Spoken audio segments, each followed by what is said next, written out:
Hi everybody, it's Az here from HeelvsBabyface on the beta for Warlords of Draenor with another Garrison 101 video. This one though has a little twist to it. Normally I bring you a building and allow you to make your own mind up whether or not you'd like it in your garrison.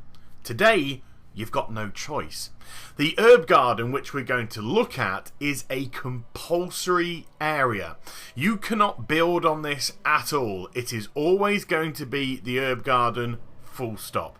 And it opens up around about level 94 or so. You'll suddenly find yourself with a quest. The quest is to clear out the vermin from the area. It's not difficult at all. There's some raccoons or whatever the horde side's going to have, and then you just simply go inside and have to annihilate 8 of them.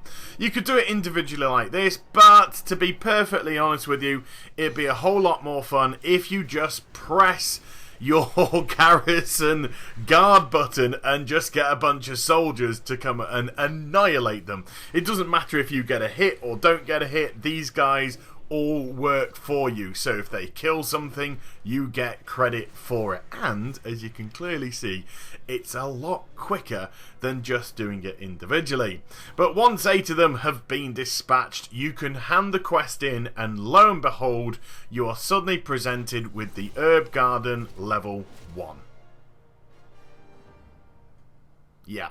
Nice little dance. Okay, so this opens up the area to herbs. Surprise, surprise. And you can just pick them at your leisure. Oh, did I tell you? I actually have skinning and alchemy as my 2 professions, but I can herb the herbs in my garden. It doesn't matter that I don't actually hold the profession as a major or a secondary. It's something that also happens in the mine, which we'll see in a few days' time. Now, not only are there various plants here, there's just a random selection, but you'll also notice that I'm getting some Draenor seeds from these 2. Now, these are going to be very important because they play a role in a couple of different ways. They will start the work orders when you turn your herb garden into level 2, and also they can be used at the vendor to purchase items. For 1,000 of the Draenor seeds, you can get yourself the crazy carrot, which is actually a companion pet. And then you've got various garden instruments which you can purchase too. Not only do they need Draenor seeds, but quite expensive as well gold-wise. Got a garden shovel there. We've got a garden scythe. That looks really cool. We've got the garden pitchfork. Now, those are the ones that my cloth wearer can have. And then we've got the garden sickle. I sadly can't carry that on this character. And then the garden hoe. Okay, I won't make any cheap jokes about that. But why is it so important to get on top of your herb garden? You know, are you thinking, well, you know, I can't be bothered with that. I might as well just leave it. That would actually be a wee bit of a mistake. Remember the profession buildings that I told you about in a previous video? I might annotate it on the screen here. Well, to place work orders and to utilize them, you have to have the various regents. And to have the various regents, let's say in this one, which is the scribe building, you need to have inks. To have inks, you have to mill the flowers. And you can actually take the plants that you get from the herb garden, get one of these Draenor mortars, even if you don't have inscription, again as a profession, and mill them down. So, the herb garden and the mine, which again we'll see in a couple of days' time, work very well in conjunction with each other. But when you want to start leveling up your herb garden, it pretty much acts just like any other building. You go to your architect's table, you select it, and there's a cost attached. In this case, 50 garrison resources, 300 gold, and that obligatory 1 hour of construction time. But when you do get it up to level 2, something changes.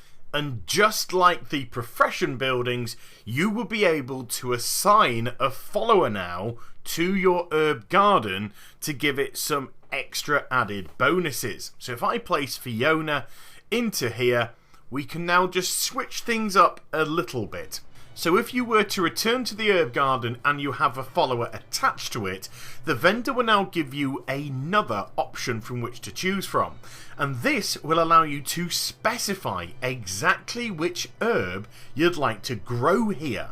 Now this can be very useful indeed if you do need something very specific for a work order or to create an item for a profession. The level 2 herb garden also has more herbs with which to pick, and of course more herbs to pick from equals more potential regents to use for work orders and also for creating items in profession buildings, as well as more Draenor seeds which can either be used at the vendor or to be handed in for work orders here specifically at the garden itself. Those work orders will convert into various herbs. And then there's moving your herb garden to level 3. Just like previous buildings, you have to complete an achievement with which to do so. This is found in the Professions tab, and it's called the Draenor Seed Collector. You need to find 500 of the Draenor seeds when you pick the flowers in your herb garden. Now, at level 2 you get roughly around 20 a day, so it's not terrible, but it does mean, of course, that you pretty much have to log into your garrison every day with which to do so, if you want to keep right on top of things.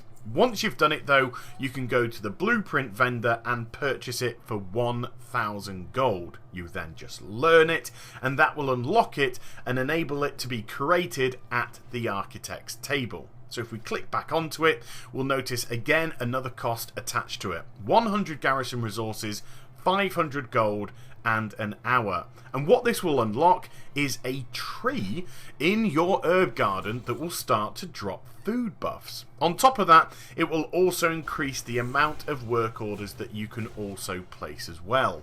And it will come as no surprise at all to also learn that a new area has become free and available for the creation of more herbs. The reason why I say creation, of course, if you do have that follower attached to the herb garden, you can specify exactly what herb you want grown.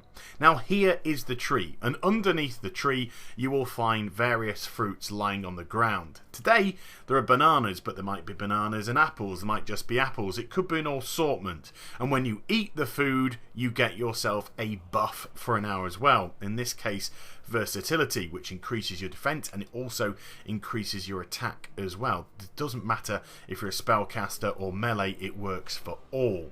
And there we go, that is the herb garden from level 1 all the way through to level 3. Some pretty cool RP stuff from the vendor.